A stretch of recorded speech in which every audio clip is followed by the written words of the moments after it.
자, 오늘 행복한 만남 시간에는 건강한 사회를 위해 보이는 곳, 보이지 않는 곳에서 늘 열심히 살고 계신 우리의 이웃들을 만나보는 행복한 만남 시간입니다. 오늘은 300만 인천 시민들에게 정말 중요한 분이시죠. 아니 어쩌면 전 국민을 위해 가장 중요한 곳에서 열심히 일하고 계신 그런 분이 아닐까 싶어서 어렵사리 자리에 모셔봤습니다. 가천길병원 감염내과 교수이시면서 인천시 감염병 관리 지원단장을 맡고 계신 엄중식 단장님을 모셨습니다. 자, 안녕하세요. 네, 안녕하십니까. 반갑습니다. 자, 우선 지금 제가 장황하게 이렇게 한참 설명을 드렸는데 우선 감염병 관리 지원단이란 어떤 역할을 하는 곳인지 설명을 좀 해주시죠.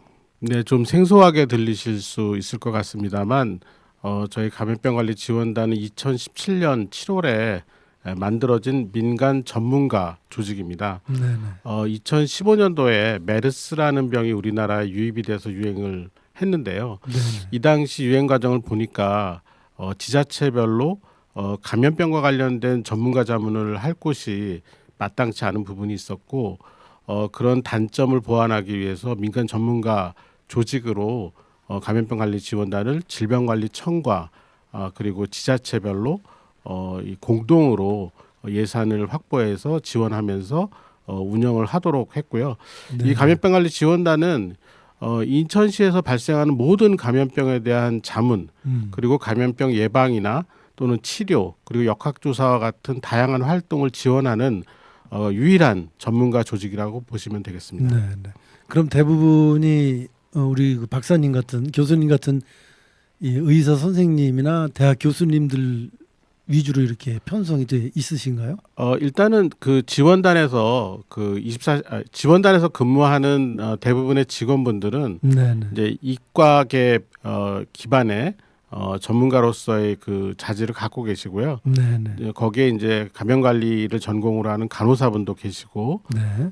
또 비상근으로 저와 같은 의사 또 여러 그 다양한 방역과 관련된 그 전문가 교수님들이 자문위원으로 구성이 되어 있습니다. 네, 네. 전문가들로 구성이 되어 있는 전문가 집단이시군요. 우리 그 단장님은 지난 코로나 때 정말 TV에서 가장 많이 뵌 분 중에 한 분이신데 그때 정말 고생 많으셨고요. 인터뷰도 참 많이 하셨죠. 네, 뭐 코로나19라는 생소한 그 신종감염병에 대해서 네네. 국민분들께서 많이 불안해하시고 또 실제 유행 과정에서 우리가 최소화하기 위한 피해를 최소화하기 위한 여러 가지 전략들을 설명드리고 또 정부나 아니면 지역 사회에서 대응하는 여러 가지 정책적인 방향들을 네네. 좀 충분히 상황 설명을 드리고 좀 이해를 돕기 위해서 출연을 많이 했습니다. 네네. 자, 그러면 그 이후에 국민들이 감염병에 대한 인식은 좀 달라졌다고 보시나요? 어떻습니까? 예, 뭐 우리가 그 2000년대 들어서 여러 가지 감염병을 경험을 했는데요. 네네. 2009년에 신종플루를 경험하면서 신종감염병이 이렇게 우리나라 전체를 그 피해를 입히고 영향을 줄 수 있구나라는 걸 네네. 알았고요. 그 뒤로 이제 꾸준한 노력을 정부에서 해왔고 그런 과정에서 코로나19를 맞게 되었는데 2009년에 신종플루 때보다도 2019년 이제 겨울에 시작돼서 2020년부터 본격화된 코로나라는 네. 훨씬 더 우리나라 국민들에게 영향을 많이 줬는데요. 일단 기간이 3년 정도로 굉장히 길게 진행을 하면서 사회 전반에 걸쳐서 영향을 안 미친 곳이 없다고 말할 네. 정도로 상당히 깊고 넓은 그런 영향을 줬기 때문에 이 과정에서 국민들이 전반적인 위생의식 네. 그리고 이 감염병을 어떻게 예방해야 될지 스스로 어떻게 지켜야 될지에 대한 인식 수준이 굉장히 향상됐다고 판단을 하고 있습니다. 네네. 그 여파인지는 모르겠지만 아직도 많은 분들이 모이시는 곳은 마스크를 하고 다니시는 분도 계시고요. 그리고 또 뭐 손을 이제 자주 씻자라는 얘기는 그동안 너무나 열심히 했기 때문에 이 화장실만 다녀오면 꼭 손을 꼭 씻는 그런 경우가 이제는 아주 생활화가 됐는데 그럼에도 불구하고 이 감염병이라는 게 자꾸 새로운 형태로 변화가 되면서 나타나지 않습니까?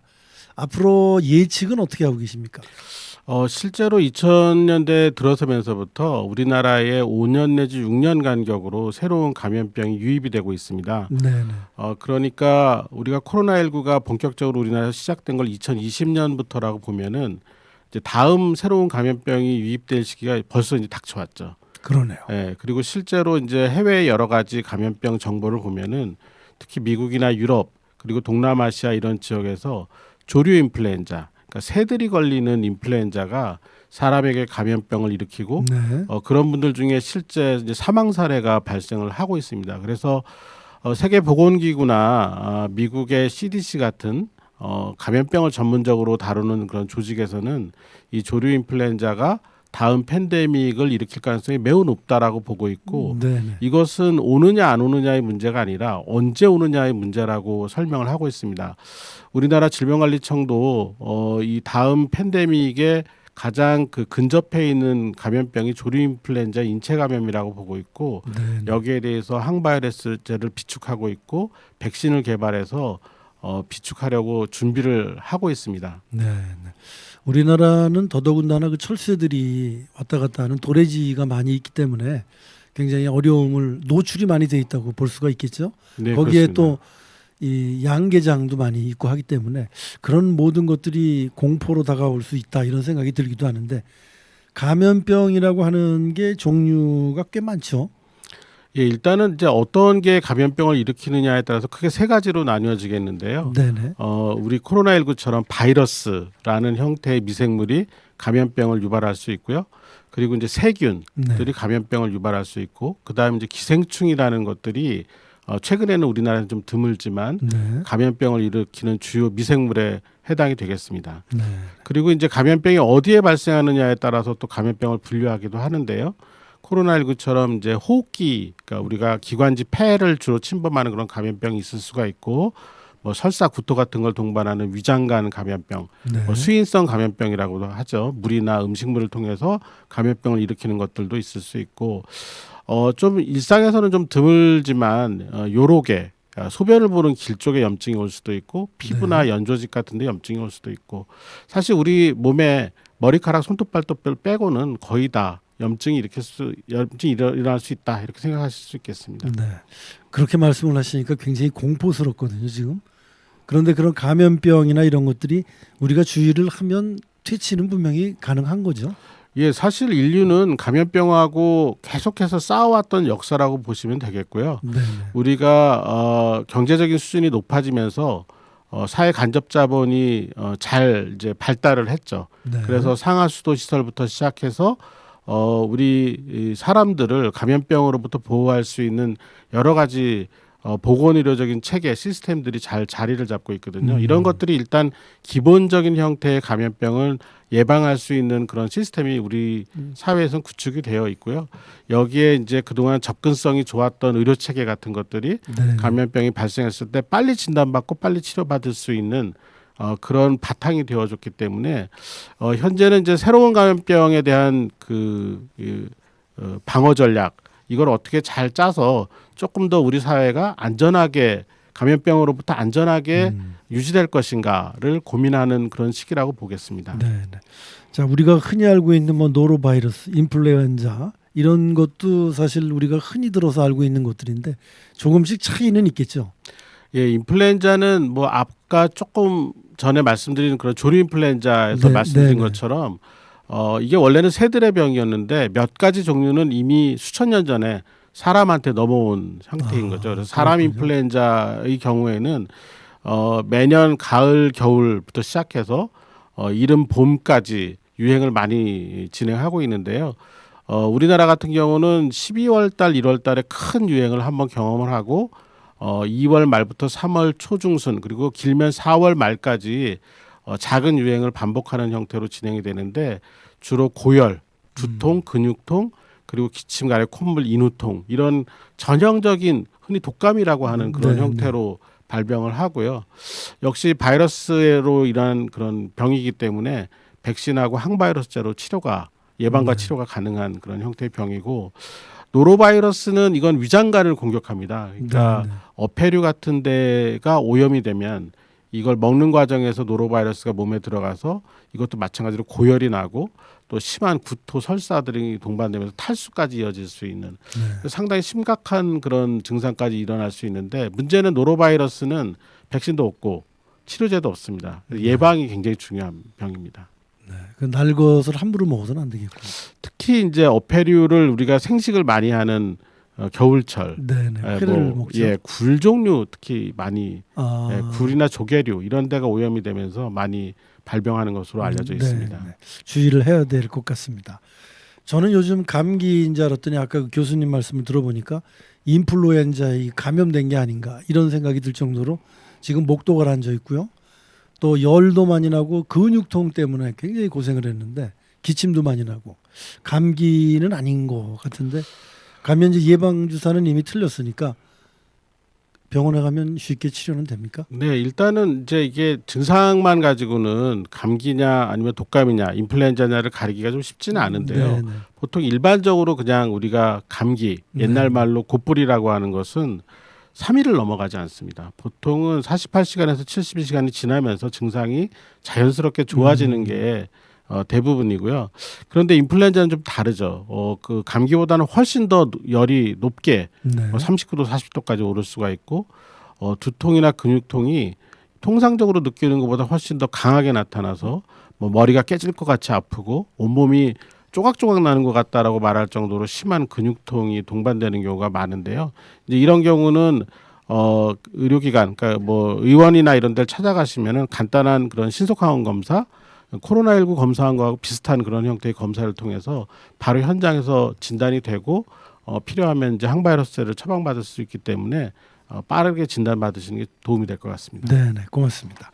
자, 요즘 세계적으로 유행하고 있는 이 홍역, 특히나 베트남을 다녀오신 분들에게는 굉장히 그 공포의 대상이기도 한데 왜 이렇게 유행을 합니까?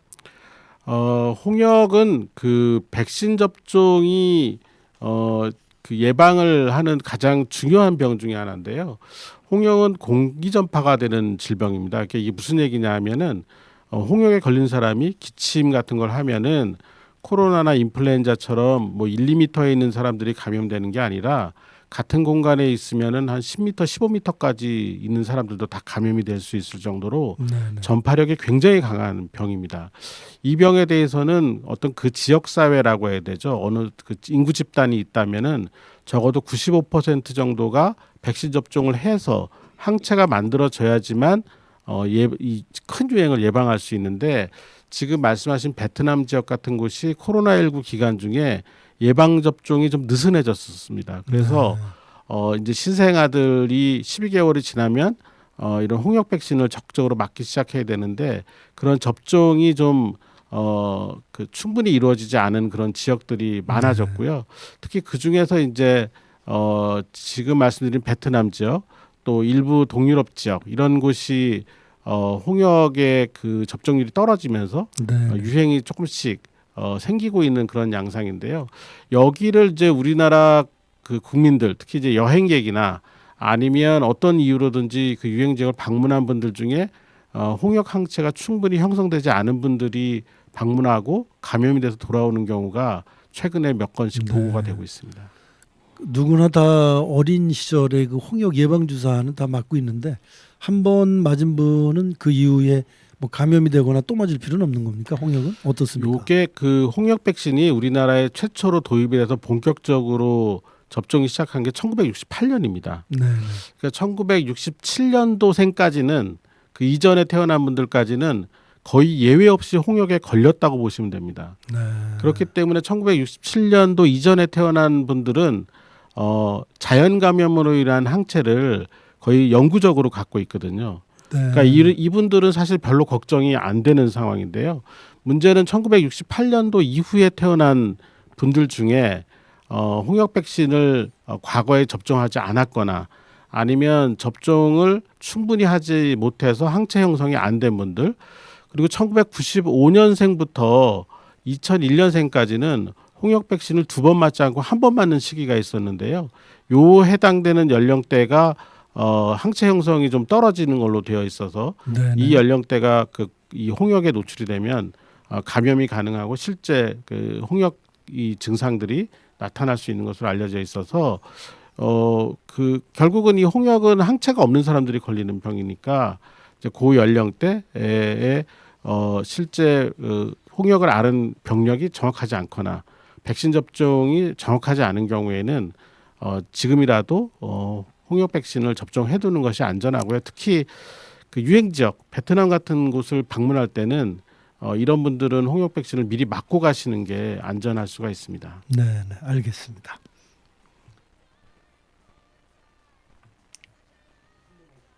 네. 자, 그럼 이제 홍역 예방 접종은 본인이 했는지 안 했는지 잘 모르기 때문에 일단은 조사를 한번 해보시고, 저 같은 경우는 이제 67년생 이전 사람이니까 뭐 자연적으로 예방이 됐다, 그렇게 보는 세대겠네요. 네, 그렇습니다. 네. 특별히 검사나 아니면 백신을 추가적으로 접종하지 않으셔도 되고요. 좀 여유가 있으신 분들은 내가 홍역 항체가 있는지 없는지를 혈액 검사를 통해서 알 수가 있습니다. 그래서 항체 여부를 확인하신 다음에 백신 접종을 결정하셔도 괜찮을 것 같고요. 네, 네. 만약에 그 검사를 할 여력이 없거나 아니면 단기간 내에 유행 지역을 방문하실 경우에는 사전에 좀 백신 접종을 하고 가시는 게 안전한데요. 그렇겠죠. 근데 문제는 이제 이게 그 유행 지역을 방문하는 일정이 결정이 되었을 때 언제 백신을 맞느냐가 굉장히 중요합니다. 네. 내일 출발하는데 오늘 백신 맞는다고 효과가 있는 건 아니어서요. 네. 질병관리청에서는 적어도 6주 전에 방문 6주 전에 첫 백신을 맞고 4주 있다가 한 번 더 맞고 가는 걸 권하고 있고요. 네, 네. 그렇지 못한 경우에는 출발 2주 전에 그래도 한 번은 맞고 출국을 하도록 그렇게 네. 권고를 하고 있습니다. 그래서 여행 일정을 잡으실 때 그런 백신 접종 일정도 고려를 해서 유행 지역을 방문하시는 것이 안전할 것 같습니다. 네, 네. 자, 홍역은 그렇게 예방들을 하시면 될 것 같고요. 이 기후 위기가 새로운 감염병의 원인이 된다는 그런 얘기가 있던데 어떻습니까? 예, 실제로 이제 우리 기후 변화를 많이 걱정하고 있는데요. 이 기후 변화가 단순히 덥고 춥고의 문제가 아니라요. 네. 감염병에도 영향을 많이 미치는 것으로 알려져 있습니다. 그 기후 위기를 많이 얘기할 때, 기후 변화를 많이 얘기할 때, 그 엘니뇨라는 현상하고 라니냐라는 네. 현상을 얘기하는 걸 혹시 들어본 적이 있으실지 그럼요. 모르겠습니다. 네, 네. 이제 엘니뇨가 되면은 이게 실제로 태평양 적도 부근의 바닷물 온도가 이제 막 상승을 하는 상황이 생기거든요. 네, 이제 네. 그렇게 되면은 동남아시아, 중남미 지역 이런 데는 폭우가 많이 쏟아집니다. 네, 네. 이제 그러면서 모기들이 많이 생기기 때문에 댕기열이나 치kun구냐, 지카 바이러스 같은 모기에서 매게 되는 병이 증가를 하게 되고요. 또 가뭄이 반대쪽은 가뭄이 많이 생기게 되는데 남미 쪽 이런 데는 가뭄이 생기게 되면은 식중독이나 수인성 질병이 발생하는 걸로 알려져 있고요. 네. 라니냐가 생기면은 또 약간 좀 반대의 현상이 생기기도 합니다. 그래서 이게 온도가 낮아지는 그런 상황이 생기기 때문에 온도 강화로 인한 또 수인성 감염병 같은 게 많이 유행할 수 있는 그런 기후적인 영향을 받고 있거든요. 실제로 우리나라도 평균 기온이 연평균 기온이 계속 올라가고 있는데요. 그럼요. 이렇게 연평균 기온이 올라가다 보면은 이제 그 음식물을 통해서 매게 되는 수인성 감염병의 발생 확률이 높아지게 되고요. 네. 그리고 그동안은 우리나라에 존재하지 않던 병, 예를 들면 댕기열이라든지 네. 열대열 말라리아 같은 것들을 매게 할 수 있는 모기가 제주도나 이 남해안 지역에서 발견이 되고 있거든요. 거기에 이제 그 감염된 환자가 접촉을 하게 되면은 우리나라에서 풍토병처럼 진행할 가능성도 상당히 높기 때문에 네. 이런 기후 변화와 새로운 감염병의 그 토착화 이런 부분들을 자세히 모니터링하고 예방을 좀 할 필요가 있습니다. 네. 그러니까 우리 그 박사님 같은 분들이 해주셔야 되는 거 아닙니까? 일반인들은 사실 이런 기후 변화로 인해서 이런 전염병이 유행을 한다고 해도 처방이 없지 않습니까? 그렇죠. 이게 우리 이제 시민들이 해야 네. 될 일은 어떤 일입니까? 사실 이게 그래서 개인적으로 이런 기후 변화와 관련된 감염병을 예방하는 방법은 뭐 마땅치가 않고요.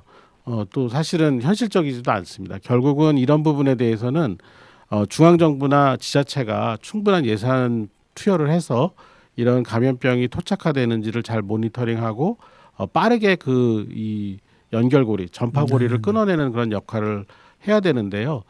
당장 우리 인천시 같은 경우만 해도 실제로 그 3.1열 말라리아라고 해서 네. 우리나라에서 이 여름 가을에 유행하는 말라리아가 있습니다. 이게 네. 주로 말라리아 모기가 말라리아 환자의 피를 흡혈한 상태에서 저 휴전선 넘어서부터 날라와 가지고 경기도 네, 북부 네네. 지역하고 인천 지역을 공격을 하고 있거든요. 근데 인구 10만 명당 비율로 보면 인천이 가장 말라리아 환자가 많이 발생하고 있습니다. 네. 그래서 강화 지역이라든지 서구 이런 네, 지역은 네. 여름철에 저희가 고열이 나는 환자들에 대해서는 음. 말라리아 검사를 꼭 하도록 권고를 하고 있는데요. 이제 이런 것들이 실제 이제 인천시에서도 적극적으로 홍보를 하고 또 보건소 중심으로 지역 사회에서 말라리아 발생과 관련된 홍보를 계속 하고 있고 네. 또 그 지역에 진료를 하고 있는 해당 의료기관들이 말라리아 의심 환자를 빨리 진단할 수 있도록 노력을 하고 있거든요. 그러니까 결국은 네. 이 부분은 지자체 중앙 정부가 적극적인 예산 투여와 인력 투여를 가지고 감염병 예방과 관련된 사업을 해야지만 예방이 가능한 그런 영역이라고 네, 보겠습니다. 알겠습니다. 자, 최근에 CRE 감염증 발생에 대한 포럼도 진행을 하셨더라고요. 그런데 이제 그 포럼에서 이게 요양병원 감염 관리와 연관이 뭐 있다 이렇게 말씀을 하셨는데 어떤 연관이 있는 겁니까? 좀 CR이라고 하는 세균에 네. 대해서 굉장히 좀 생소하죠? 생소하실 것 같은데요. 네. CR이는 우리말로 번역을 하면 카바페넴 내성 분해 효소를 가진 장내 세균이란 뜻입니다. 네. 이게 어떤 의미냐면 항생제가 대부분의 항생제가 잘 안 듣는 세균, 네. 흔히 우리가 언론에서 슈퍼박테리아라고 네. 하는 그런 세균을 의미하는데요. 이런 세균들이 항생제를 자주 많이 쓴 환자 또는 장기간 입원하는 환자분들의 그 위장관 장에 있는 거죠. 그래서 대변에서 묻어 나오게 되는데 네. 이것들이 의료기관의 환경을 오염시키고 다른 환자한테 전파가 되는 상황이 생기게 되는데 그냥 균을 갖고만 있을 때는 별다른 문제가 없는데 이 균이 어떤 이유로든지 혈액을 타고 인체를 돌게 되면 치명률이 굉장히 높습니다. 네. 일부 통계에 의하면 이 CR에 의한 균열증이 생기면 치명률이 한 70%까지 올라가거든요. 네. 그래서 이거를 이제 특히 의료기관에서 환경 오염되는 걸 막는 게 굉장히 중요한데 지금 이게 요양병원뿐만이 아니라 대형 병원에서도 문제가 되고 있어서 실제로 이 요양기관과 급성기 대형 병원에서 네. 이 균주를 주고받는 거를 차단하기 위한 전략 그리고 특히 요양병원에서 환경을 오염시켜서 다른 환자로 전파되는 것을 네. 막아내기 위한 전략이 아주 절실한 시기입니다. 네. 주의를 좀 해야 될 것 같습니다. 자, 이제 마무리 말씀해 주시죠. 많은 분들에게 많은 그 경종을 울리는 얘기를 해주셨는데 희망적인 얘기로 마무리를 좀 해주셨으면 하는 바람입니다. 우리 인류가 이 지구에 출현한 이후로 무수히 많은 미생물들과 전쟁을 벌이면서 이를 극복하는 것이 실제 인류의 역사에 해당이 되는데요. 네.